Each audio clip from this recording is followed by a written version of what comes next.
Hello, everyone, and welcome back to our virtual Dirshu Mishnah Berurah here. We are holding in Mishnah Berurah Chelik Hey. Today's daf in the Dirshu daf Yomi Ba'alacha is Kuf Ches Amid Aleph. We're holding in Hilchos Yom Tov, Siman Tov Tzadik Ches, and we begin today on the bottom of Kuf Zayin Amid Beis with Siv Vav. We continue to study the laws of Shechita on Yom Tov, slaughtering an animal on Yom Tov. So the Mechaber says, Behema Mesukenes. If you have a behema, you have an animal which is ill and it's in danger of dying. Sheyare Shema Tamus. You're worried that this animal may die. Now, obviously, we must be talking here about an animal that's ill and may possibly die, but it's not an animal which would halachically be considered a treifa. The animal is not in such bad shape that we're worried that it's actually a treifa, which would be usher to eat. So it's talking about an ill animal in a manner that doesn't render it a treifa, and that's a little bit complex. That depends on some halachas we have in Yeridea, but that's what we're talking about here. V'hu achal kvar. Now, this person has already eaten his Yom Tov Suda, and therefore ve'ein tzarech la. He does not need the meat of this animal for his Yom Tov Suda. He already ate. He really has no need for it at all. Therefore, says the Mechaber, asar l'shachta is forbidden to shech the animal, because that would be malacha she'enai tzarech Yom Tov. It's not tzarech echal nefesh. If you don't need it, you already ate. Ella im ken yeshahus b'yayim kedei lechol mimena kazayis sli miba'ayim. You're not allowed to shech the animal unless there's enough time remaining on Yom Tov that you would have the ability to shech the animal, cut off a kazayis of the basar, of the meat, roast it, and eat it. Excuse me. And the Ramah adds in, this is true even if you don't have time to cut the animal open, remove the lungs, and check the lungs for sirchus to see if it's not a treifa. So basically, the halacha the Mechaber is telling you is like this. A person has an animal. The animal is worth $1,000. If the animal, which is ill, if the animal just dies, now it's a nevela. Now you could sell it for dog food, and it's only going to be worth $100. If you could shecht it and do a kosher shechita on it, now the animal will be worth $1,000 to sell it for human consumption. So you don't want to take a beating on the animal. Now, normally, shechita is mutter on Yom Tov if it's tzarech echal nefesh. Like this, you wouldn't have a problem. Shecht it and eat from it on Yom Tov. The problem over here is that you already ate your Yom Tov Suda, so you really don't have a need for it anymore. That's why the Mechaber says, in reality, there's room to say that it's usher to shecht this animal on Yom Tov because it's not a real tzarech echal nefesh. However, the Mechaber says, if there's enough time remaining during the Yom Tov day where you could theoretically shecht it, cut off a kazayis of the meat, roast it, and eat it, then you're allowed to shech this animal on Yom Tov. It's kind of a harama. It's sort of a halachic trickery where we're allowing you to do this on Yom Tov based on the idea, hayolu miklai archim. Theoretically, guests could show up at your door and you could suddenly have a greater need for meat. You didn't know anybody was going to show up. So as long as it's theoretically possible for you to shecht it, cut off a kazayis of meat, and roast it, so theoretically, if guests would show up and you would need to give them meat, you would have the meat of this animal. And therefore, since this is a case of hefsid meruba, there's a potential here for a great loss. We're mekel, and we let you do this on Yom Tov. Let's see what the Mishnah Berurah says. And I cut lamadal. Kedei lechol mimeno. If you have enough time remaining on Yom Tov that you could shecht it and then cut off a kazayis of the basar, roast it, and eat it. Of course, achar sheteitze nafsha. You would have to do this after the animal, you shecht it, and the animal has to be completely dead. We're allowing you to do this even though you have absolutely no intention of eating even a kazayis of this basar. The reason for this heter is, in this case, where there is time, theoretically, for you to roast and eat a kazayis of the meat, there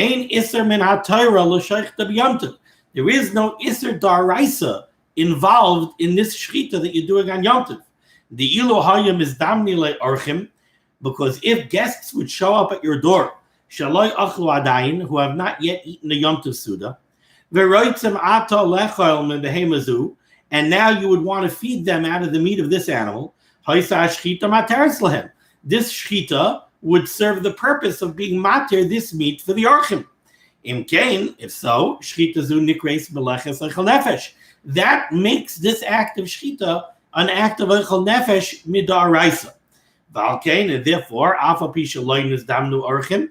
Therefore, even in a case like this one where you don't have guests, and maybe guests will not show up, ein b'shchita zu iser min haTorah. This shchita is not an iser daraisa. So in a nutshell, what the Chavetz Chaim is explaining to you over here is the reason the Chachamim are matir this shchita, which seems to be a shchita shaloi l'tzarich on Yom Tov, because you ate already, is because mid'araisa we rely on the theory, on the idea of hayel u'miklai archim.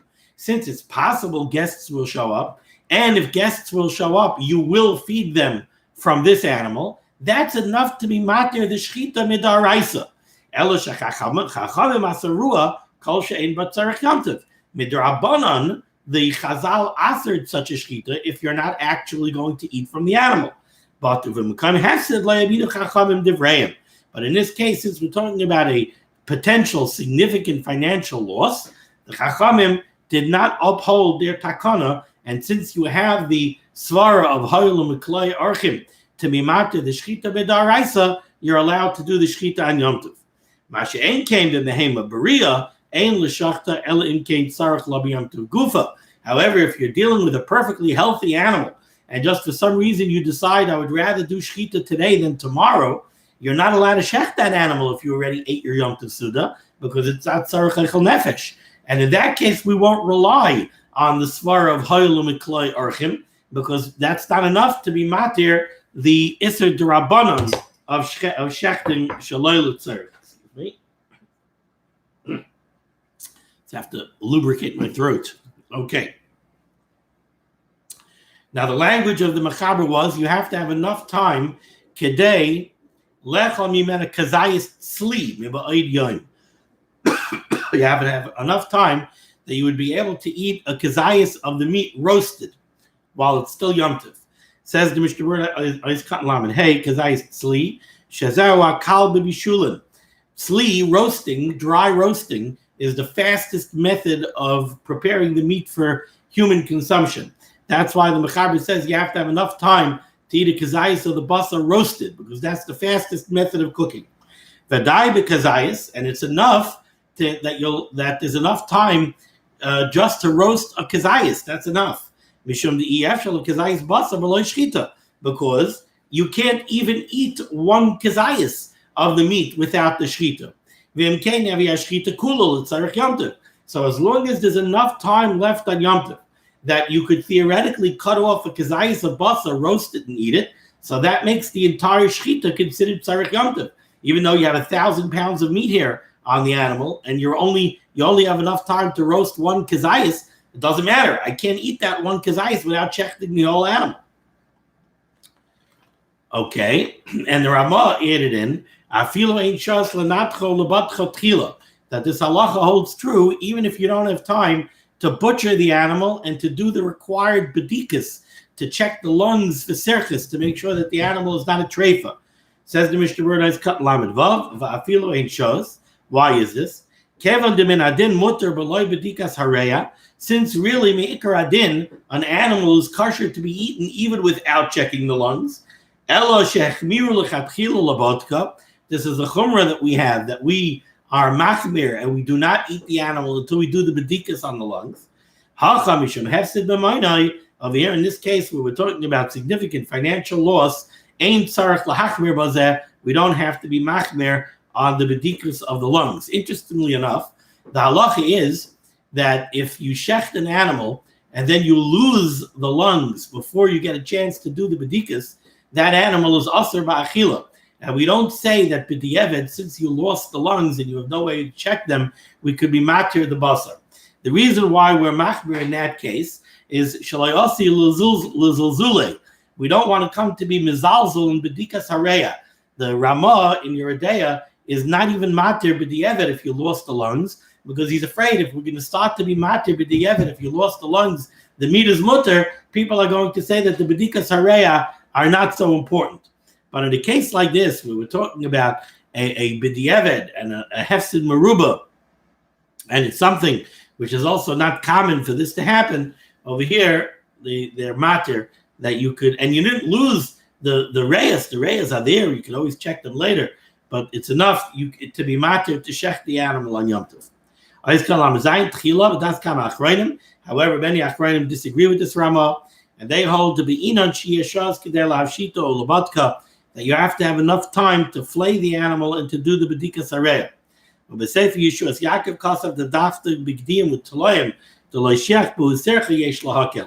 Yeshuas Yaakov writes that you should only be makel by goats and sheep, where the serchus in the lungs are not common.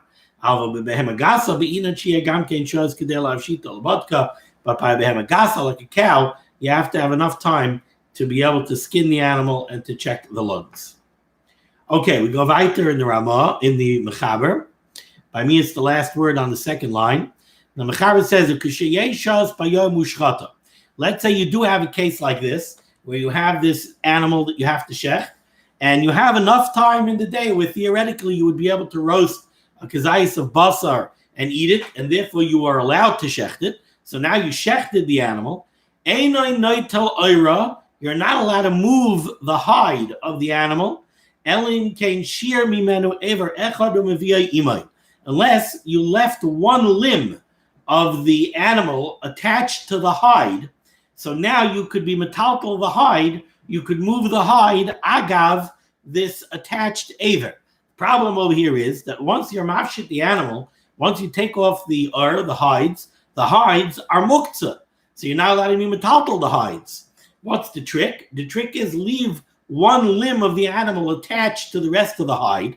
That limb, the meat of that limb, is not muktzah. And now you can be metaltal the entire hide agav that limb.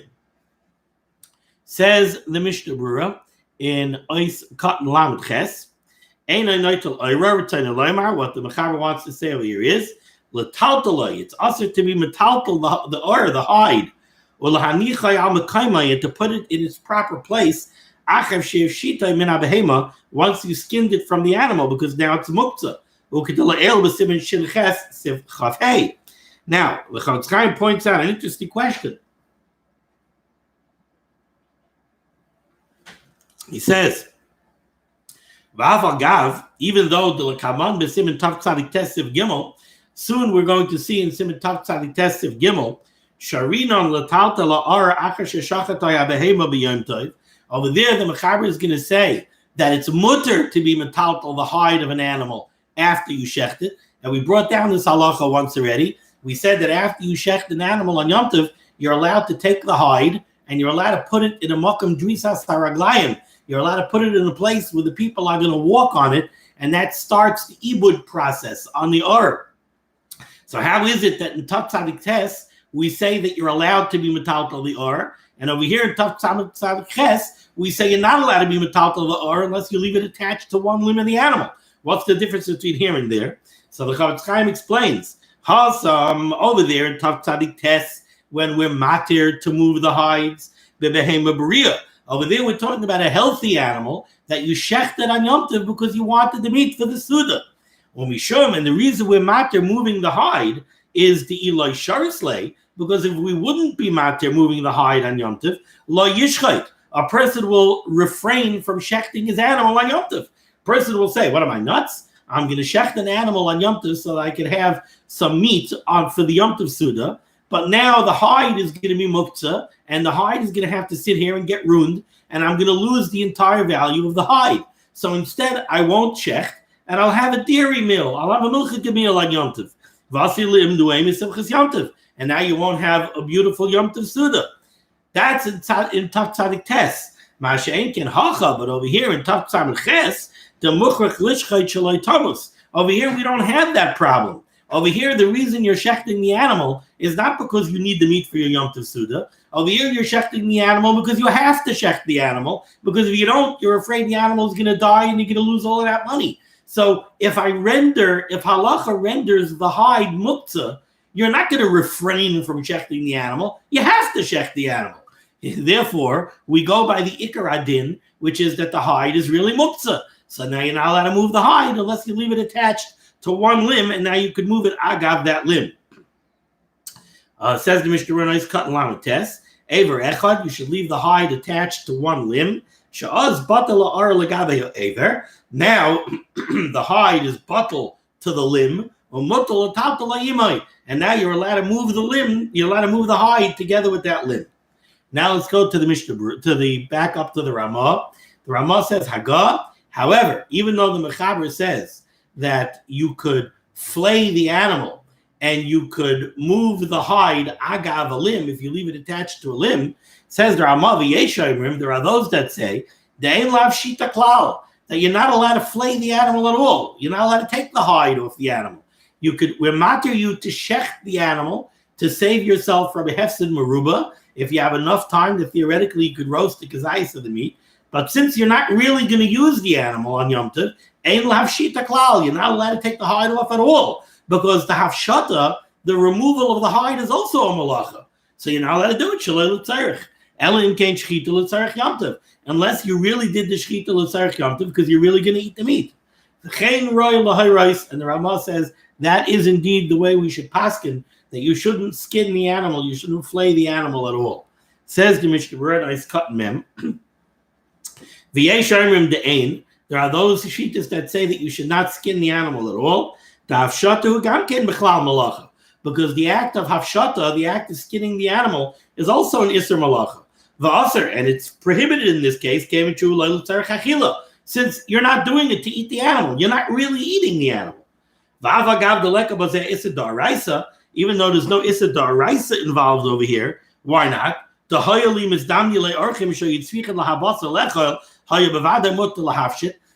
issa daraisa because, again, for the daraisa, we're going to rely on the svara of hayalim miklai archim.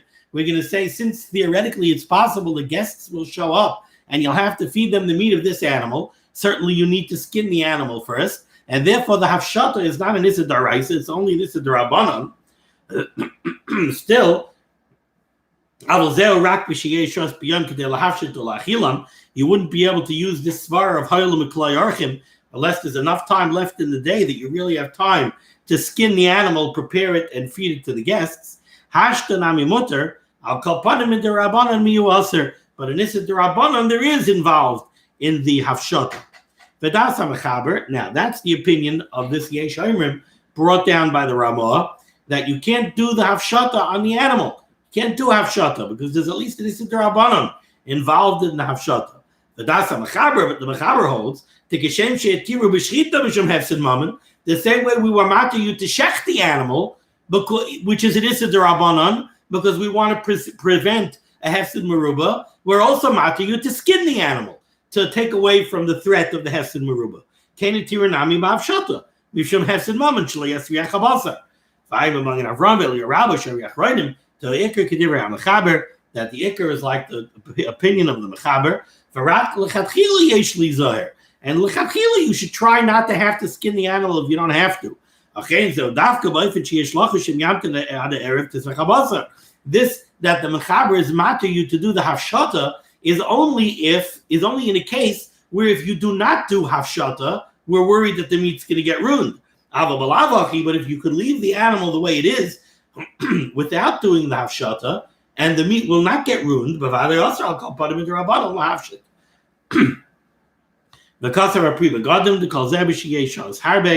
there's plenty of time. But if you shechted the animal close to the end of Yom Tov,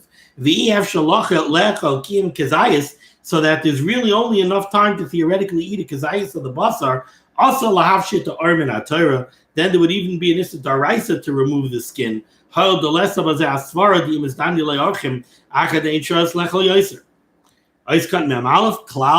You shouldn't do hafshata at all unless you're really doing the shita l'tzarech achilas Yom Tov. Similarly, if somebody shechts, let's say a chicken, because the chicken looks to be ill and you're afraid it's going to die, but you don't really intend on eating it on Yom Tov, also limrite leitzasa, you're not allowed to pluck the feathers. Ice cut membez. The Rama said this is the proper way to paskin. L'hayros. The after it's possible that if you do the hafshata through a shinoi, if you do it in an unusual manner, like you use a thorn instead of using the proper types of knives, or with a reed. So that it's only this is the Rabbanan, then then you should not be machmer like the Ramah, since we have plenty of opinions who seem to paskin over here like the Das HaMechaber. Okay, the relatively short share today. Hashem, we'll pick up tomorrow with Siv Zayin. Be well.